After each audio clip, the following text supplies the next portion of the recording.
జగన్మోహన్ రెడ్డి గారు అదే పనిగా పదే పదే మావిగన్ వస్తుంది, నేను వస్తాను, మావిగన్ తెస్తాను ఆయన అంటున్నారు. ఈలోపు మరి అక్కడ లోకేష్ గారు అక్కడ కూర్చుని చంద్రబాబు నాయుడు గారు అసెంబ్లీలో నేను చైర్ చేశాను, మా స్పీకర్ గారు నేను ఇద్దరు చైర్ చేశాం. స్పష్టంగా ఇక్కడ పాస్ చేసి అక్కడ పార్లమెంట్ ఉభయ సభల్లో యాక్సెప్ట్ అయింది. అయితే దాన్ని ఉంది మళ్ళీ అసెంబ్లీలో పెడతాం, మళ్ళీ అక్కడ పంపుతామని చెప్పి ఆయన అంటున్నాడు. సో ఇప్పుడు అన్ని పార్టీలు అయిపోయినాయి, అక్కడ మద్దతు ఇచ్చారు. యువన్ పార్టీ ఏంట్రా అంటే యువజన శ్రామిక రైతు కాంగ్రెస్ పార్టీ.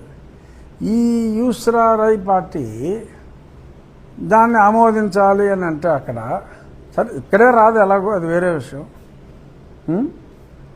అక్కడ ఆమోదించాలి అంటే ఈ యూస్రా రై పార్టీ ఈ 2/3 మెజారిటీ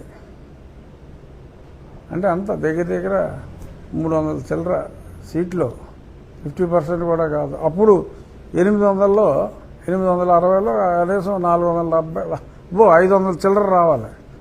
500 చిల్లర సీట్లు ఉన్నది 11 ఎమ్మెల్యేలు ఇక్కడ. పార్లమెంట్లో 500 సీట్లు వచ్చి అప్పుడు ఈ మావిగన్ అన్నదే నిజమయ్యే అవకాశం రావచ్చు. సో దీన్ని బట్టి అర్థం చేసుకోవాలి ప్రజలు.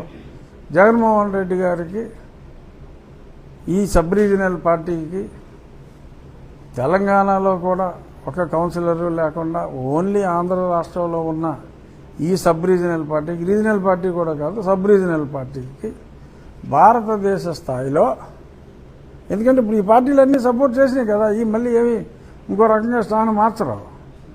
సో అన్ని స్థానాలు రావటం సాధ్యమా?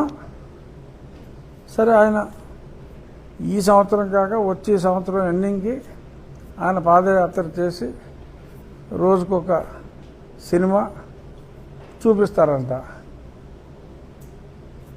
రోజు ఎంత సూపర్ హిట్ సినిమా అయినా ఎవడన్నా ఒకసారి చూస్తాడు, 2 సార్లు చూస్తాడు. రోజు ఆయన సినిమాలు చూపిస్తారంటే చూసేయడానికి ఇక్కడ ఖాళీగా ఉన్నారా? సరే అవన్నీ వ్యర్థపు మాటల మీద మళ్ళీ మనం టైం వేస్ట్ చేసుకుంటాం, మరింత వ్యర్థం. అయినప్పటికీ అదే పనిగా మాట్లాడుతున్నారు కాబట్టి ఏదో ఒకసారి దాని గురించి ఆలోచించి ప్రజలు ఎవరన్నా ఉంటే ఇవేవి సాధ్యమయ్యేవి కాదు.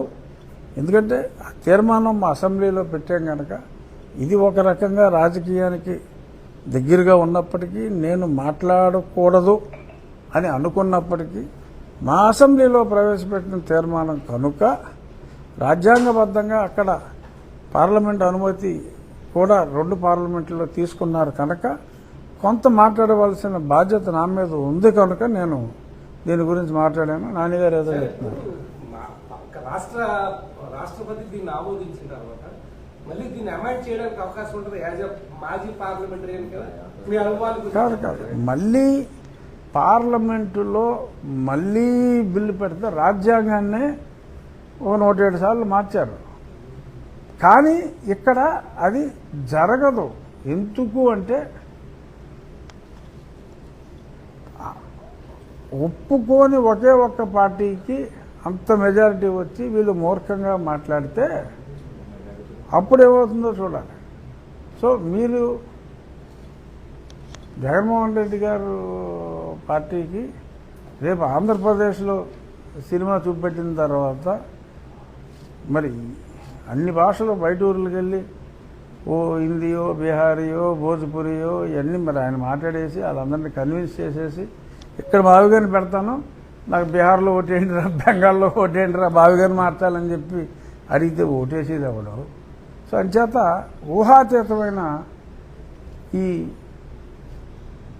ఛాలెంజ్ని అసలు మనం పట్టించుకోవడం అనవసరం. మీ ప్రశ్న అనవసరం, నా సమాధానం కూడా అనవసరం. ఆంధ్రజ్యోతి కార్యాలయం మీద దాడి చేస్తున్నారు కదా సార్, రేపు పొద్దున్న రాధాకృష్ణ గారిని కూడా జైలుకి తిప్పుతాను, ప్రతి స్టేషన్కి తిప్పుతాను జగన్మోహన్ రెడ్డిని మాట్లాడటం జరిగింది. రేపంటే రేపా అధికారంలోకి వచ్చిన అదే ఇప్పుడు దాకా మాట్లాడుకునేది అదే. ఏదో ఇవన్నీ నేను లేచితే మనిషిని కాదని కుంటోడు అన్నట్టు. సో దీనికి మనం ఇంకేం చెప్తాం? సో ఆయనకి అవకాశం రాదు. ఇది ఏదైనా ఉంటే నిరసన తెలియజేసే విధానాలు వేరే ఉంటాయి. ఆయన న్యూస్ పేపర్లో అది లేదు. మాట్లాడిన దాంట్లో ఎవరో మాట్లాడిన దాంట్లో ఒక పదం వచ్చింది. సో ఆ పదం ఎవరో సమర్థనీయం అని అనరు. ఈ రకంగా వెళ్ళిపోవటం, దాడులకు పిలుపులు ఇచ్చేసి మరీ దాడి చేసేయటం అనేది ఇట్స్ రెడిక్యులస్. సో అది వాళ్ళు చెప్పిన తర్వాత కూడా రియలైజ్ అవ్వకుండా ఉండటం మరీ దారుణం. కానీ ఈ విషయంలో ప్రజల్లో అబ్సల్యూట్ క్లారిటీ ఉంది. ఏదో ఎంత రమ్మన్నా సరే ఒక 20 మందో 25 మందో ఏదో ఖాళీగా ఉన్నారు, ఏదో పాయింట్ దొరికిందేమో అన్న ఉద్దేశంలో. ఇప్పుడు నదిలో కొట్టుకుపోయేవాడు ఒక గడ్డి పరకు దొరికినా సరే దాన్ని ఒక ఆసరాగా చేసుకుందామని చెప్పి అనుకుంటాడు. ఏమవుతుంది? గడ్డి పరకతో సహా మూలిపోతాడు.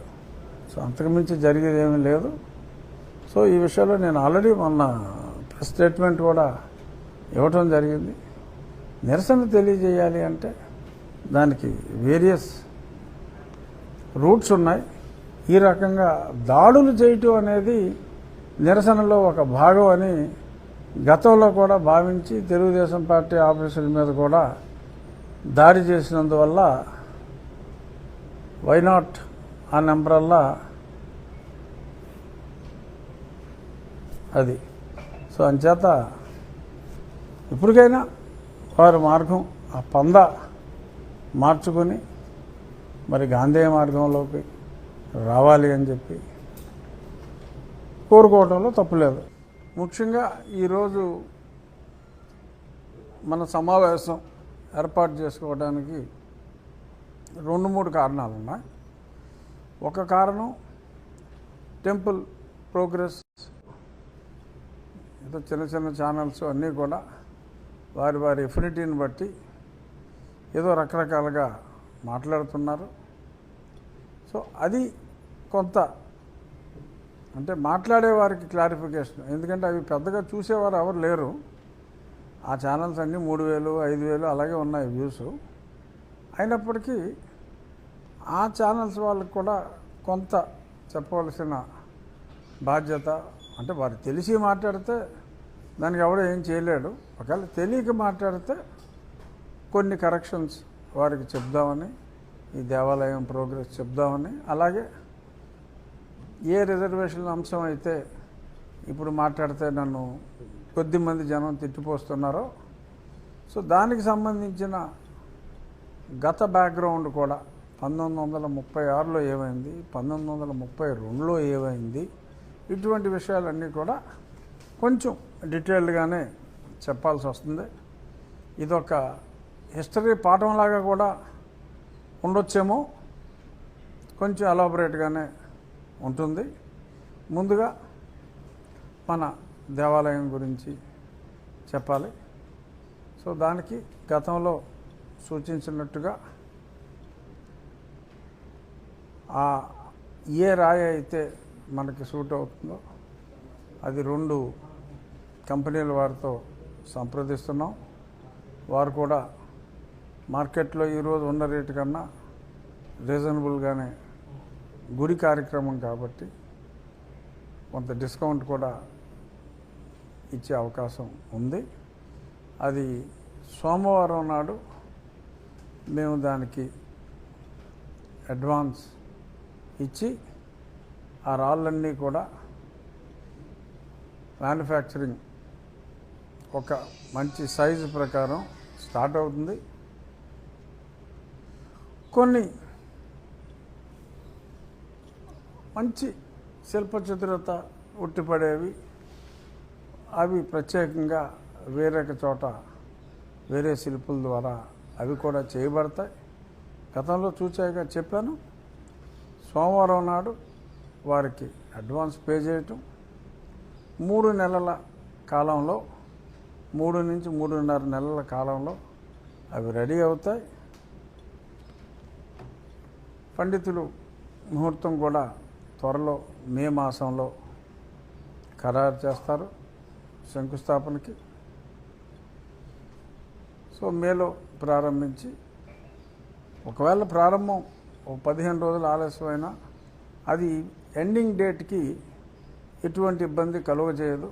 ఎందుకంటే 3 నెలల వరకు మనకి ఆ రాయి తయారీ అవ్వటానికి సమయం పడుతుంది. ఆ తర్వాత 3 నుంచి 4 మాసాల్లో కంప్లీట్ నిర్మాణం పూర్తవుతుంది.